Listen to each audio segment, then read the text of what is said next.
चलिए बच्चों स्टार्ट करते हैं। आज हम करने जा रहे हैं रिफ्रैक्शन के कुछ न्यूमेरिकल्स।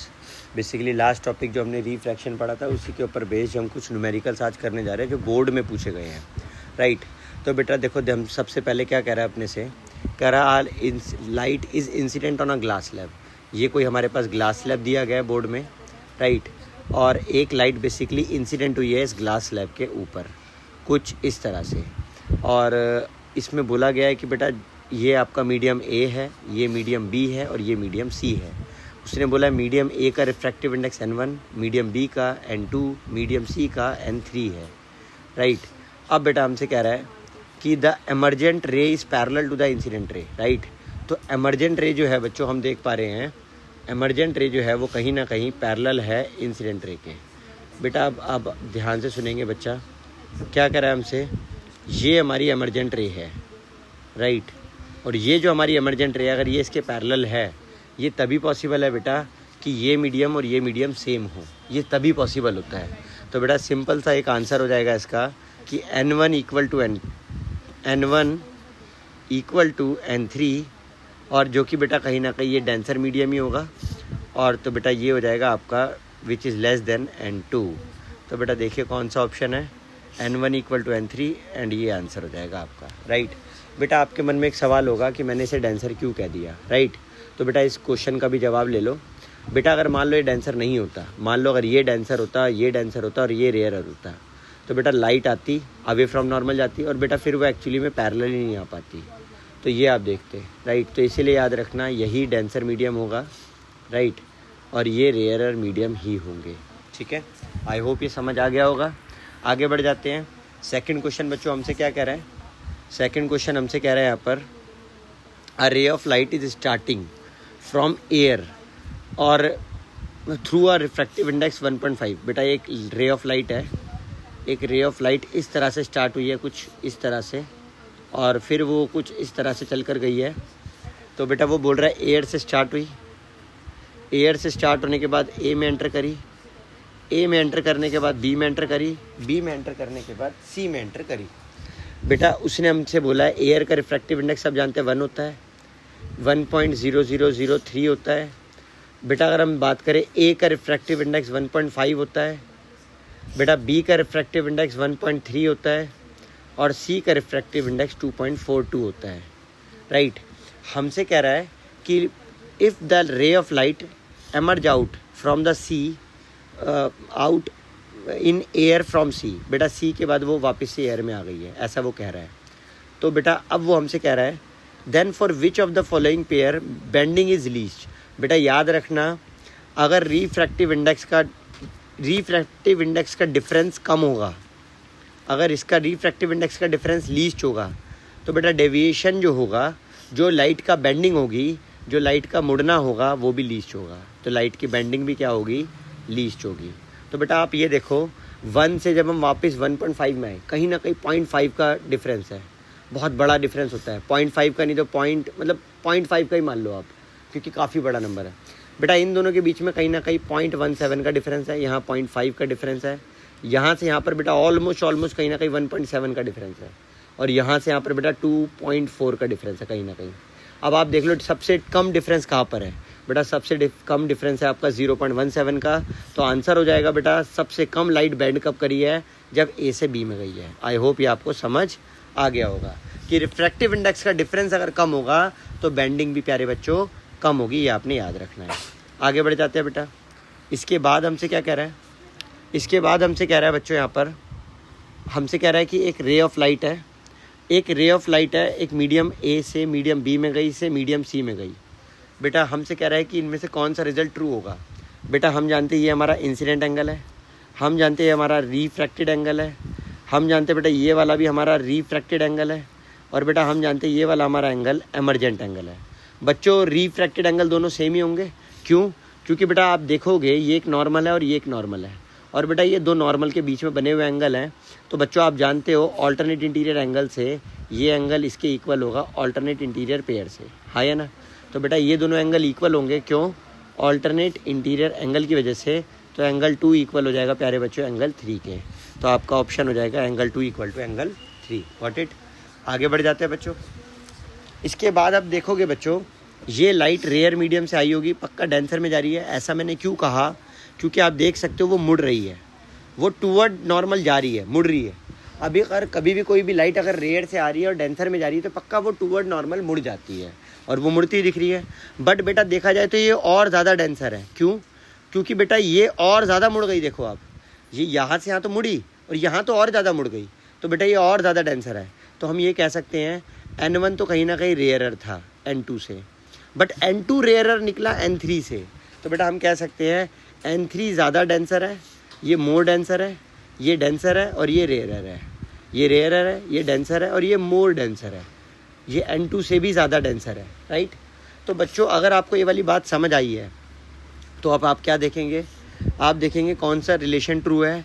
N3 बड़ा है बेटा N1 से, तो बच्चों आपका हो जाएगा N3 बड़ा है N1 से, राइट। आगे बढ़ जाते हैं। बेटा हमसे कहा गया है दो हमारे को मीडियम दिए गए हैं लाइक दिस, पहला मीडियम, राइट, एंड इसी तरह से बेटा हमारे को दिया गया है एक और मीडियम लाइक दिस, ये दूसरा मीडियम। बेटा अगर आप देखोगे तो ये एक मीडियम ए है, ये एक मीडियम बी है।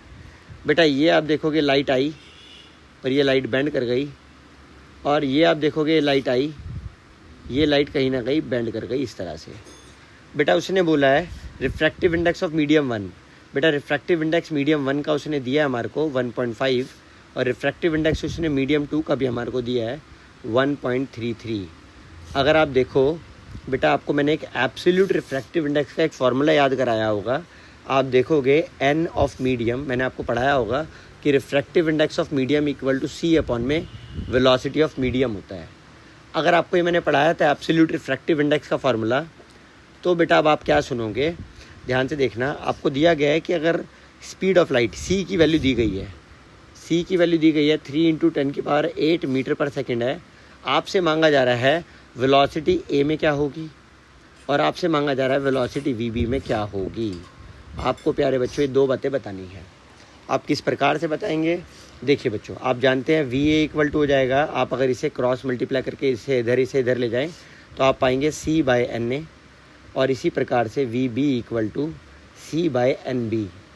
प्यारे बच्चों C की वैल्यू आप जानते हो 3 × 10⁸, NA की वैल्यू हो जाएगी 1.5।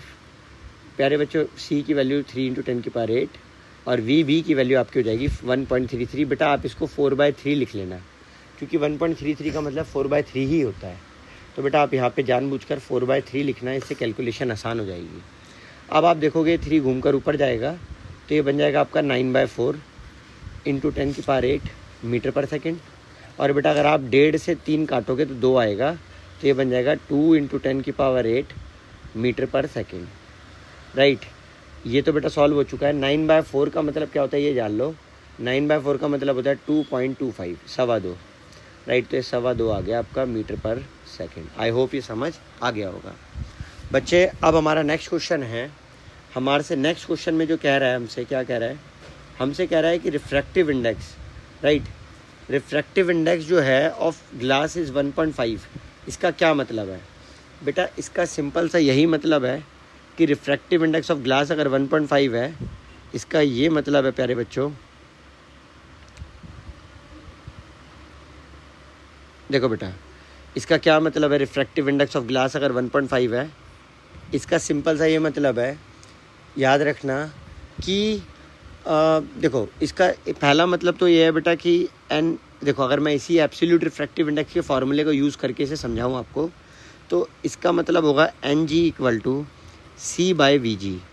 और बेटा इसका मतलब है कहीं ना कहीं NG के प्लेस पर 1.5 C और VG।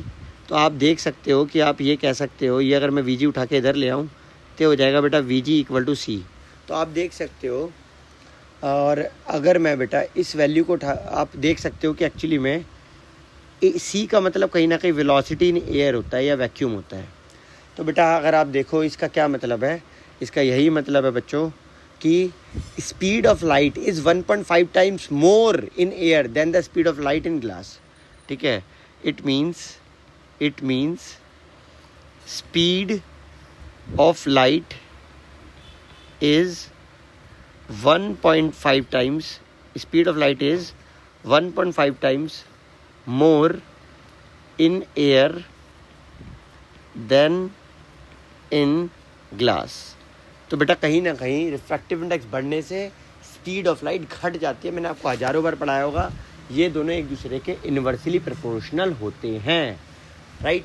समझ आ गया होगा, आपको ये पढ़ाया होगा कि स्पीड ऑफ लाइट हमेशा इन्वर्सली प्रोपोर्शनल होती है आपका रिफ्रैक्टिव इंडेक्स के। इसीलिए बेटा जब भी हम n2 ऊपर लिखते हैं तो v2 नीचे लिखते हैं। इसीलिए बच्चों जब भी हम एक्चुअली में n1 नीचे लिखते हैं तो v1 ऊपर लिखते हैं। क्यों? क्योंकि एक दूसरे के इन्वर्सली प्रोपोर्शनल है, राइट। आ गया होगा समझ बच्चों। इसके बाद हमसे कह रहा है कि स्नेल्स लॉ क्या है। बेटा याद रखना, स्नेल्स लॉ एक सिंपल सा लॉ है। ये कहता है साइन ऑफ एंगल, याद रखना स्नेल्स लॉ क्या कहता है, स्नेल्स लॉ बेटा हमसे कहता है the ratio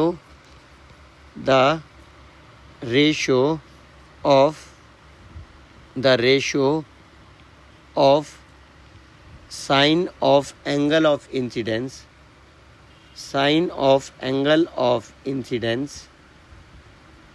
two the sine of angle of refraction, right. Sine of angle of incidence to the sine of angle of refraction is constant। तो बेटा स्नेल्स लॉ हमसे क्या कहता है, स्नेल्स लॉ हमसे कहता है sine I by sine R equal to constant for a particular medium. ये बेटा कांस्टेंट होता है किसी भी पर्टिकुलर मीडियम के, राइट। इसको मैं एक बार समझा भी देता हूँ आपको डायग्राम की हेल्प से कि बेटा स्नेल्स लॉ हमसे कहता है कि अगर किसी मीडियम पर अगर कोई लाइट आएगी इस तरह से, और अगर वो लाइट, देखो बेटा एक बारी सुनना ज़रा, अगर किसी मीडियम पर लाइट आएगी इस तरह से और वो अगर बेंड करेगी कुछ इस तरह से, राइट। तो ये आपने याद रखना है बच्चों कि आपने याद रखना है कि ये जो साइन आई अपॉन में साइन ऑफ आर का जो रेशो होगा वो कांस्टेंट होगा और वो इक्वल होगा n/1 के, वो इक्वल होगा n/1 के। ये बेटा हमारे को स्नेल्स लॉ कहता है। आई क्या है अगर हम बात करें, एंगल ऑफ इंसिडेंस। आर क्या है, एंगल ऑफ रिफ्रैक्शन। बेटा ये याद रखना, ये इक्वल होता है आपका इस चीज़ के, या फिर ये इक्वल होता है c/vm के। c क्या है, वेलोसिटी ऑफ लाइट। vm क्या है, velocity of light in medium. I hope यहाँ तक क्लियर हो गया होगा। क्लियर है? चलिए इसके बाद अगर हम देखें बेटा नेक्स्ट क्वेश्चन में, तो नेक्स्ट क्वेश्चन हमसे क्या कह रहा है, देखिए आइए देखिए बेटा हमसे क्या कह रहा है नेक्स्ट क्वेश्चन हमसे कह रहा है कि light enters from air to glass. तो लाइट बेटा कहीं ना कहीं एयर से ग्लास में एंटर कर रही है, राइट। क्योंकि लाइट बेटा एयर से ग्लास में एंटर कर रही है। अब देखो अगर लाइट क्योंकि एयर से ग्लास में एंटर कर रही है बेटा, इसका इनडायरेक्टली पता है मतलब क्या है, इसका मतलब है ये एब्सोल्यूट रिफ्रैक्टिव इंडेक्स है हमारे को दिया हुआ कहीं ना कहीं। देखो बेटा मैं आपको समझाता हूँ, ज़रा ध्यान से सुनना। इस समय लाइट एंटर कर रही है, आप देख सकते हो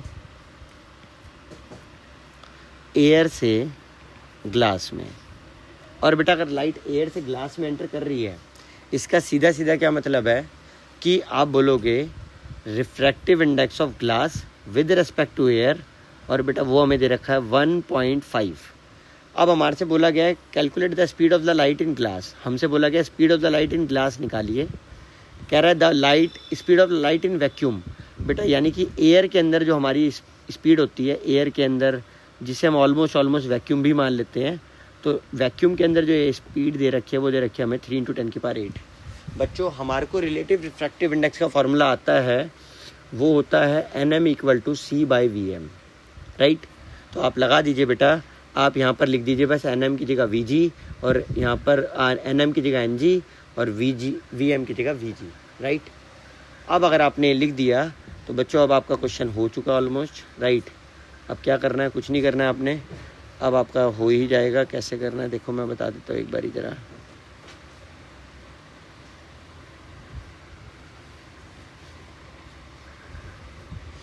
तो बेटा अब आपने क्या करेंगे, आप लिखेंगे ng के प्लेस पर 1.5, और c के प्लेस पर, या v ये जो आपका c है, ये c के प्लेस पर बेटा आप लिख देंगे 3 × 10⁸।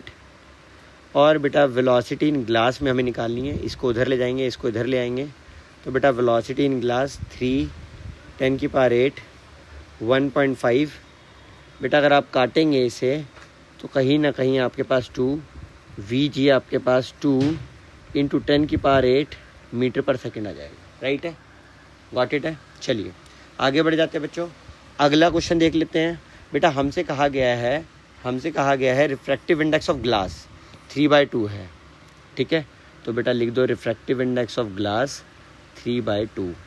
हमसे कहा गया रिफ्रैक्टिव इंडेक्स ऑफ वाटर 4/3 है, रिफ्रैक्टिव इंडेक्स ऑफ वाटर 4/3 है। राइट बेटा हमसे कहा गया speed of the light in glass, ये है स्पीड ग्लास के ही अंदर जो लाइट की स्पीड है वो है 2 इंटू 10 की पावर 8 मीटर पर सेकेंड। हमसे कहा गया speed of light in water क्या होगी, हमसे VW मांगा जा रहा है, हमसे VW मांगा जा रहा है। राइट, आई होप यहाँ तक क्वेश्चन समझ आ गया होगा। बेटा अगर हमारे को समझ आ गया क्वेश्चन तो अब हम क्या लिखेंगे, हम लिखेंगे अगर मैं आपसे बोलूँ व्हाट इज़ NGW तो आप बोलेंगे refractive index of glass with respect to refractive index of water which is equal to refractive index of which is equal to velocity of light in water divide by velocity of light in glass. Right, यही होता है, जानते हो आप। बेटा देखो कहीं ना कहीं आपको NG दिया गया है, आपको NW दिया गया है, आपको VG दिया गया है और आपको VW मांगा जा रहा है, यही मांगा जा रहा है। 4 चीज़ों में से आपको 3 चीज़ें नोन है, चौथी चीज़ अननोन है।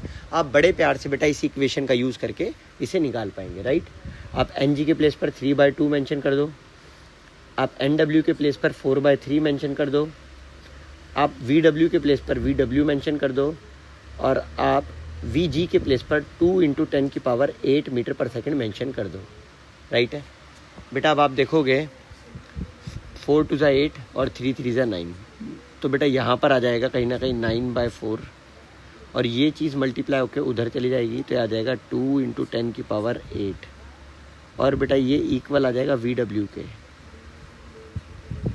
तो बेटा आप देख सकते हो, अगर आप देखो तो 2 से कट करोगे तो ये 2 आएगा। बेटा ये कहीं ना कहीं गलत हो गया मेरे को लग रहा है।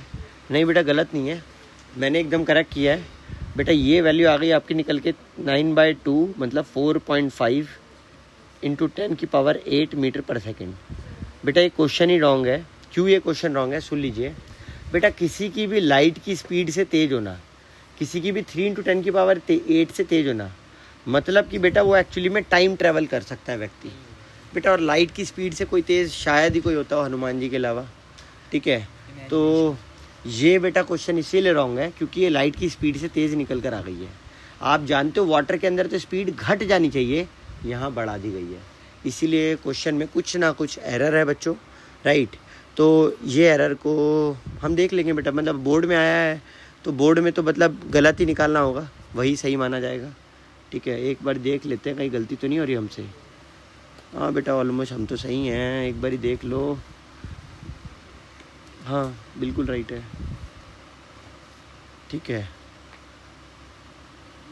तो बेटा ये क्वेश्चन कहीं ना कहीं हम कह सकते हैं रॉन्ग ही है बच्चों। हाँ, इसको हम करेक्ट नहीं कर सकते। Yes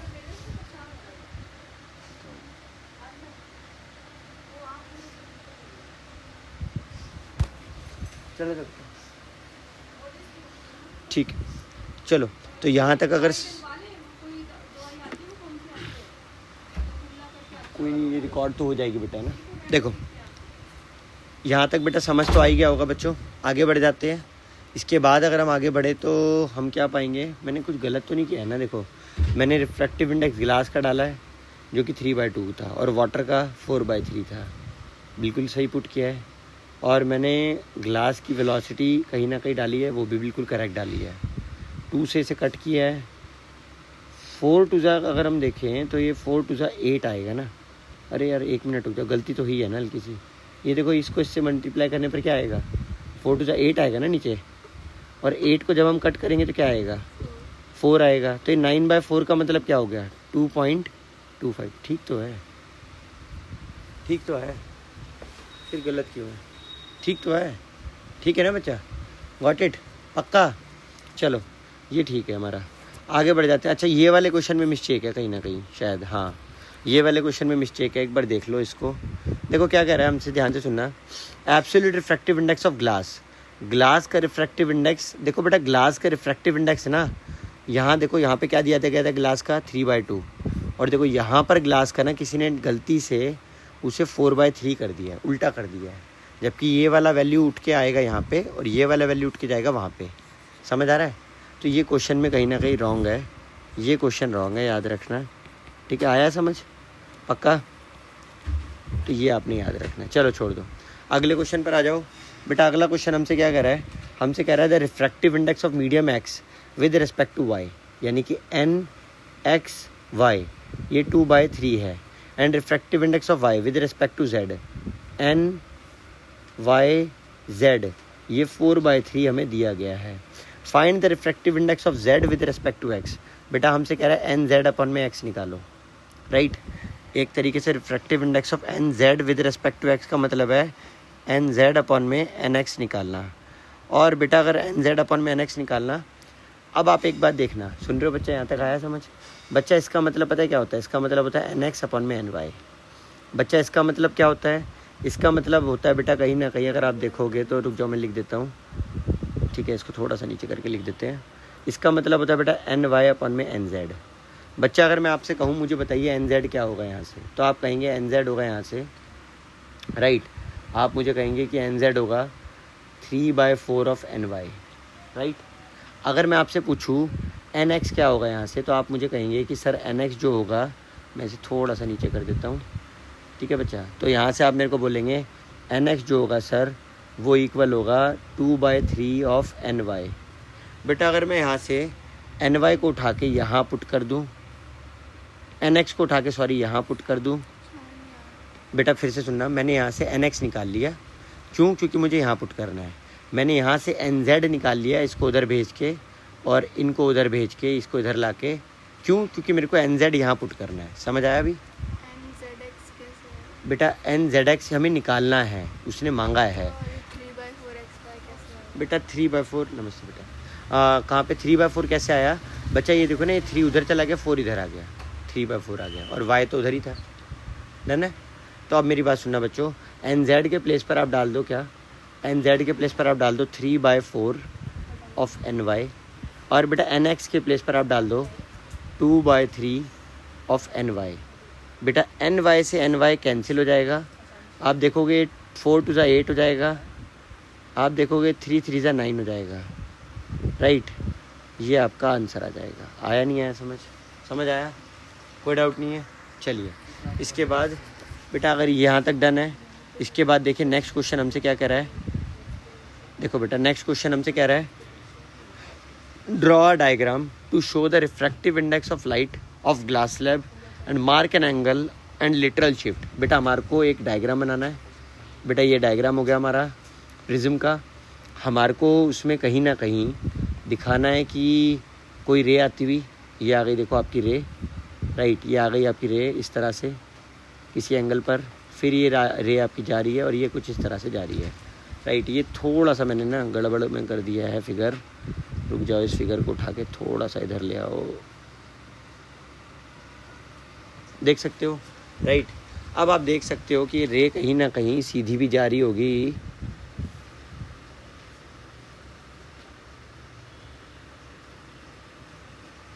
right. अब आप देख सकते हो अगर आप ये रे, तो बेटा ये कहीं ना कहीं देखो इस रे का जो पाथ था, अगर हम बात करें इस रे का पाथ क्या था, इस रे को जाना था ऐसे, बड़े जा रही है ऐसे, तो बेटा कहीं ना कहीं हम कह सकते हैं ये लेटरली डिस्प्लेस हो गई है। क्या हो गई है? Laterally displace. तो बेटा आपको याद रखना है, क्या आपको याद रखना है, ये आपका एंगल आई है, एंगल ऑफ इंसिडेंस, ये आपका बेटा एंगल ऑफ रिफ्रैक्शन है R, और बेटा ये आपका जो है एंगल ऑफ एमर्जेंस है, फिर से जान लीजिए, ये एंगल ऑफ एमर्जेंस है E।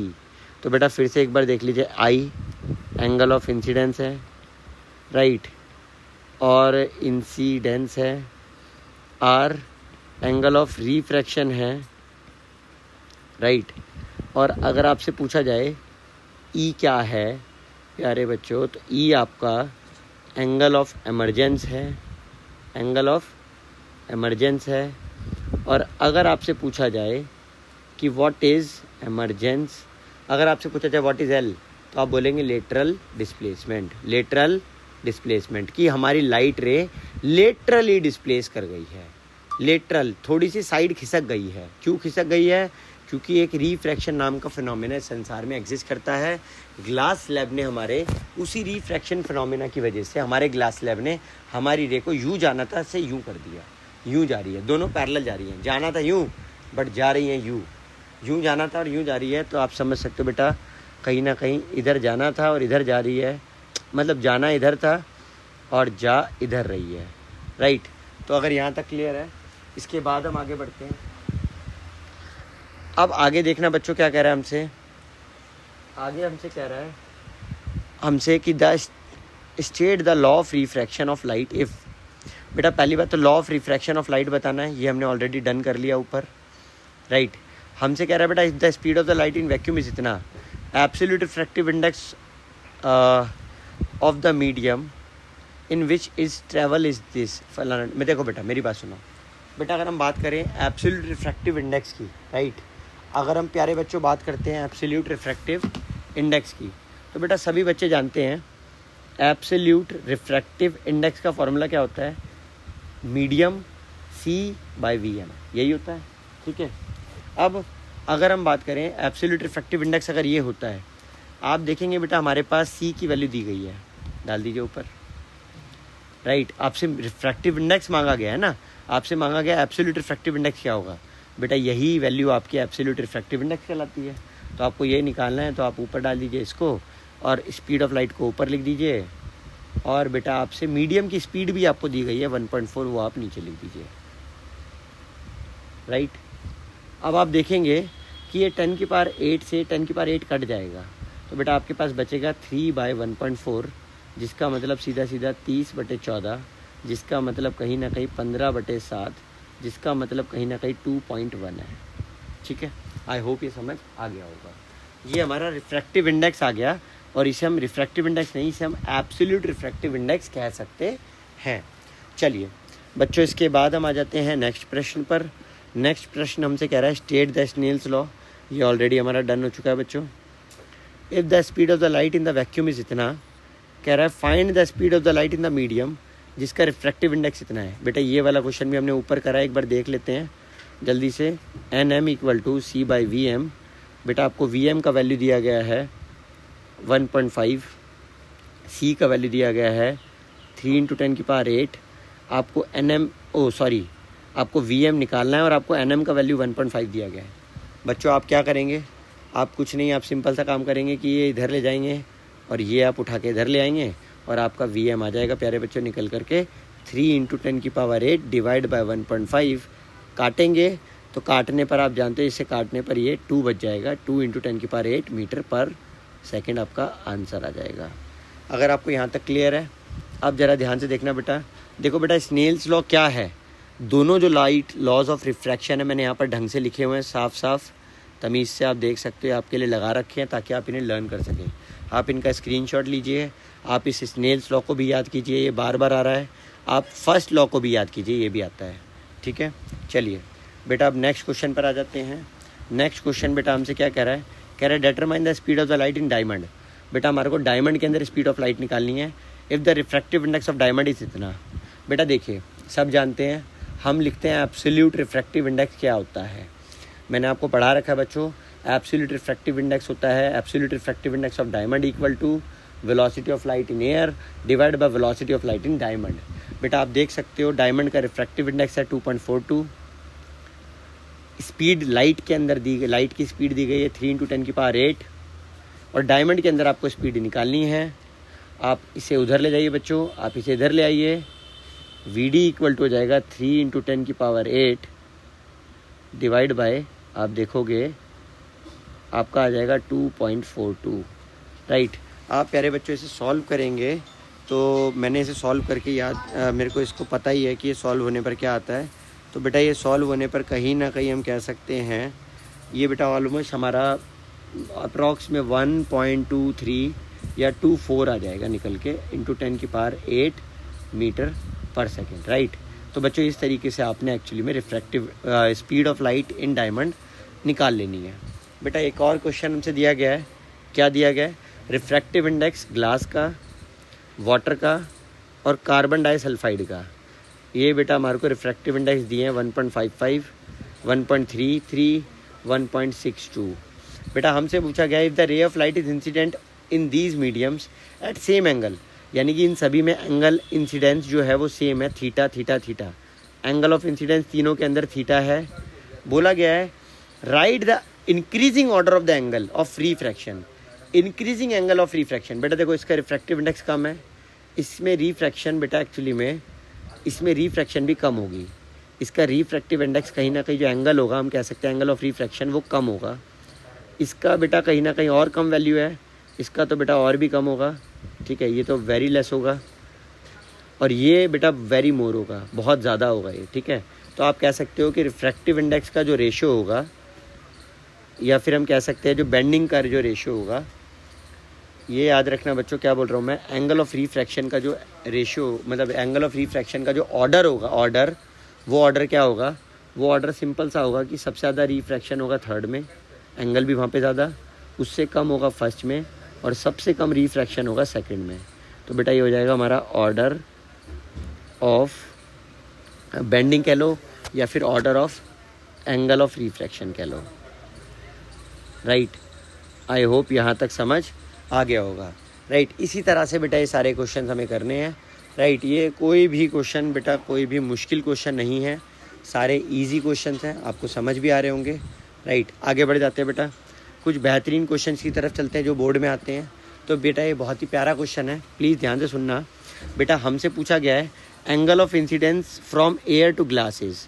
बेटा यहाँ पर एयर से ग्लास में एंगल ऑफ इंसिडेंस क्या होगा? बेटा आप देख सकते हो ये नॉर्मल है सरफेस पर, ये बेटा ये आप देख सकते हो बच्चों, ये कहीं ना कहीं सरफेस पर नॉर्मल आई है रे। अगर कोई भी रे कभी भी नॉर्मल आके गिरती है तो बेटा उसका एंगल ऑफ इंसिडेंस जीरो होता है। इस कंडीशन में देखो बेटा वो रे सीधी चली गई, सीधी घुस गई है बेटा, क्योंकि उसका एंगल ऑफ इंसिडेंस भी जीरो है। कल को अगर एंगल ऑफ रिफ्रैक्शन पूछता वो भी जीरो होता। कभी भी अगर कोई भी रे, अगर कभी भी कोई भी रे बेटा अगर नॉर्मल आएगी तो उसका एंगल ऑफ इंसिडेंस और एंगल ऑफ रिफ्रैक्शन ज़ीरो होगा, ये आपने याद रखना है, राइट। बाकी सारे आसान क्वेश्चन हैं। एक क्वेश्चन और कर लेते हैं बच्चों। हमें ग्लास का रिफ्रैक्टिव इंडेक्स दिया गया है 1.65, हमें अल्कोहल का रिफ्रैक्टिव इंडेक्स दिया गया है 1.36। हमें पूछा गया है बेटा ग्लास का विद रिस्पेक्ट टू अल्कोहल क्या होगा? तो बेटा refractive index of glass with respect to alcohol होगा G/A, राइट, Ng/Na। बेटा Ng की वैल्यू आपके सामने है 1.65, Na की वैल्यू आपके सामने है 1.36। बेटा अगर आप पॉइंट हटाएंगे तो नीचे आएगा 100, पॉइंट हटाने पर ऊपर जाएगा 100। बेटा आप देखेंगे कहीं ना कहीं ये 100 से 100 कैंसिल हो जाएगा, राइट। आप देखेंगे बेटा आपका आंसर आ जाएगा 165 डिवाइड बाय 136। बेटा इसे अगर आप सॉल्व करेंगे, तो मैंने इसे सॉल्व किया हुआ ऑलरेडी, तो बेटा आपको ऑलमोस्ट 1.2222 समथिंग कुछ आपका आंसर आ जाएगा यहाँ पर, ठीक है। ये ऑलमोस्ट 1.222, तो आप इसे कह सकते हैं 1 पॉइंट, ये आंसर हो जाएगा आपका, राइट। इसी सेम वे में बेटा आपको ये बचे हुए क्वेश्चंस करने हैं। ये वाला एक क्वेश्चन बेटा बोर्ड में हमेशा, स्कूल में आता है हमेशा, इसको देख लीजिए बच्चों। मैंने अभी आपको एक पढ़ाया था, ये एकदम डिफरेंट क्वेश्चन है, टोटली डिफरेंट, स्नेल्स लॉ के ऊपर।